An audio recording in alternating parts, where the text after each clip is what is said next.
Salam sejahtera, terima kasih karena bersama dengan saya di Naziling Unity Channel. Selepas Mahathir keluar daripada Bersatu dan keluar serta-merta daripada Perikatan Nasional dan meletakkan jawatan, ini yang berlaku kepada Wan Faisal dan Parti Bersatu. Kata Wan Faisal, hak Mahathir keluar Bersatu. Pemimpin Bersatu Wan Ahmad Faisal, Wan Ahmad Kamal berkata, menjadi hak Mahathir untuk keluar parti dan gabungan PN. Kita hormati keputusannya, kata ahli Majlis Pimpinan Tertinggi Bersatu kepada Malaysia Kini ketika ditanya mengenai pengunduran itu. Mahathir Mohamad Rais hari ini mengumumkan dia keluar parti dan meletakkan jawatan sebagai Setiausaha Bersatu dan Perikatan Nasional Wilayah Persekutuan berkuat kuasa serta-merta. Ada netizen menyatakan bahwa apa kata selepas Mahathir Rais ini keluar daripada Parti Bersatu, kalau Wan Faisal juga keluar daripada Parti Bersatu, kata mereka. Ini satu gurauan yang memang agak keterlaluan, yaitu mengarahkan Wan Faisal letak jawatan sebagai ahli parlimen dan juga keluar daripada Parti Perikatan Nasional menyertai Mohamad Rais, kata mereka. Saya secara pribadi saya rasa tidak mungkinlah Ahmad Faisal akan keluar daripada Parti Bersatu dan Perikatan Nasional, kerana kalau dia bergerak sendiri, bergerak solo, pastinya beliau tidak akan menang. Dan lebih teruk lagi, beliau kalau mau cuba-cuba masuk parti yang lain, entahlah apa parti yang mungkin akan menerima beliau. Kalau parti PKR pasti tidak akan diterima sama sekali. Mengikut Parti Amanah juga mungkin lagilah tidak diterima. Kalau nak masuk UMNO, lagilah tak diterima. Dan yang paling teruk sekali, DAP. Kalaulah dia mau masuk DAP, itu lagilah mustahil lah kan. Oke, Wan Faisal juga menolak tanggapan lebih ramai ahli akan keluar parti kerana sentimen seolah-olah Bersatu dan PN menyokong bekas Perdana Menteri Najib Razak. Terdahulu, Mahathir mengumumkan peletakan jawatannya serta-merta melalui sepucuk surat yang ditujukan kepada Ketua Bersatu dan PN Wilayah Persekutuan Muhammad Razizuddin. Mahathir tidak memberikan alasan bagi keputusannya, tetapi sebelum ini, dia pernah mengkritik tindakan PAS, rakan parti gabungan PN yang menyertai Himpunan Solidariti Najib. Dia menyifatkan penglibatan pembangkang itu sebagai mengecewakan dan berbau oportunisme politik. Sebelum ini, UMNO dan PAS telah bersetuju untuk bersama-sama hadir dalam Perhimpunan Solidariti bagi menyokong Najib pada 6 Januari di Mahkamah Rayuan Putrajaya. Walaupun UMNO menarik diri kemudian, namun PAS tetap meneruskan perhimpunan seperti yang dirancang dengan menggerakkan ahli dan penyokongnya.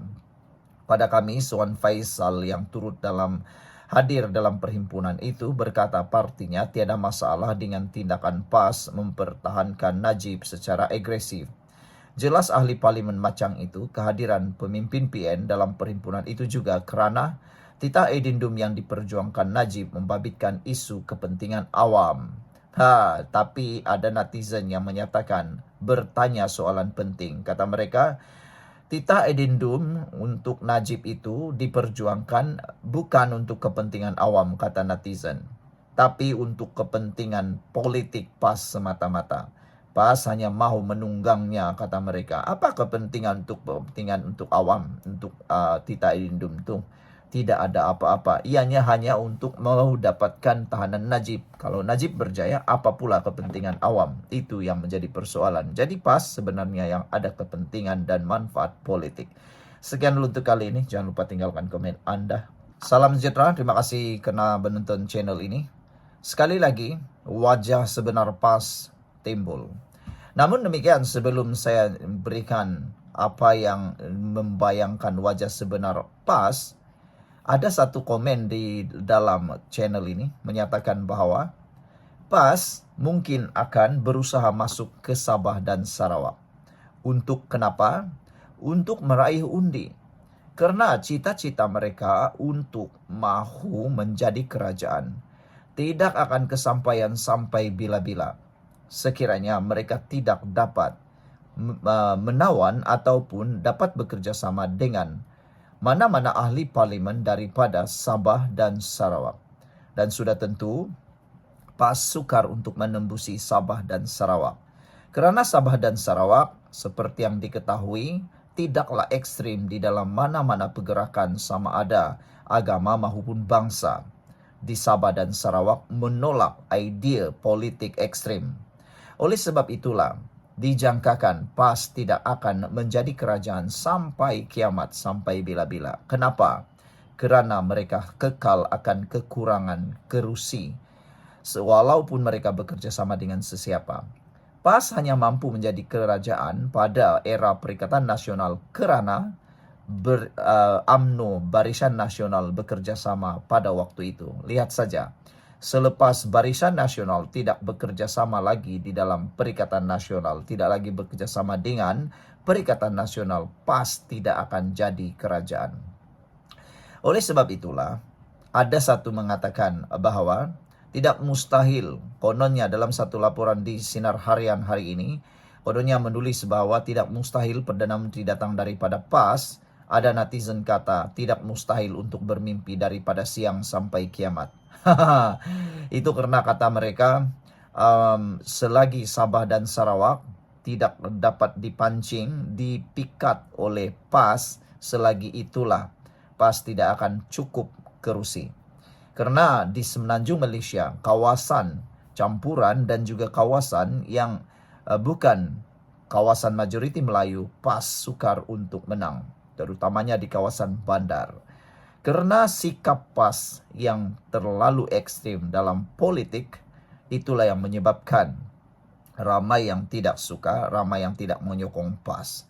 Hari ini sekali lagi dinyatakan PAS banyak main wayang. Tak munasabah desak Perdana Menteri letak jawatan, kata Aminul Huda. Amanah Johor menyifatkan desakan supaya Perdana Menteri Datuk Seri Anwar Ibrahim meletakkan jawatan adalah perkara yang paling tidak munasabah di muka bumi. Pengerusinya, Aminul Huda Hassan berkata, beliau mengikut rapat kes ini dan melihat tidak ada keperluan untuk Anwar meletakkan jawatan atas alasan isu addendum. Jika disemak semula, kata beliau, perbicaraan Datuk Seri Najib Razak dan hukuman dijatuhkan dibuat sewaktu PAS menjadi sebahagian daripada Kerajaan Perikatan Nasional. Jadi PAS jangan buat-buat lupa.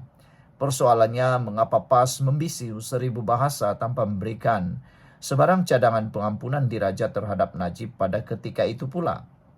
Mengapa ia dihebohkan selepas PAS jadi pembangkang sekarang ini pula? Beliau menasihatkan agar PAS tidak sesekali cuba mengelirukan rakyat dengan membuat desakan seolah-olah Anwar yang bersalah dalam kes bekas Perdana Menteri itu. Kata ahli Parlimen Seri Gading itu, seharusnya PAS atau Perikatan Nasional PN mendesak Perdana Menteri ketika itu, iaitu Datuk Seri Ismail Sabri Yaakob, untuk melepaskan jawatan kerana tidak mengambil berat serta tidak bersungguh dalam mendapatkan pengampunan untuk Najib. Beliau menyifatkan perjuangan PAS hanya wayang dan sandiwara. PAS sengaja memainkan isu addendum untuk memburukkan kerajaan perpaduan selepas berbagai usaha mereka untuk menjatuhkan kerajaan ini gagal dan hanya demi mencapai cita-cita politik murahan mereka sahaja. Amanah Johor akan terus menyokong kepimpinan Datuk Seri Anwar Ibrahim serta mahu beliau untuk terus kekal memimpin negara ini dan menolak segala anasir atau suara-suara sumbang yang datangnya dari lawan beliau. Sekian dulu untuk kali ini. Jangan lupa tinggalkan komen Anda.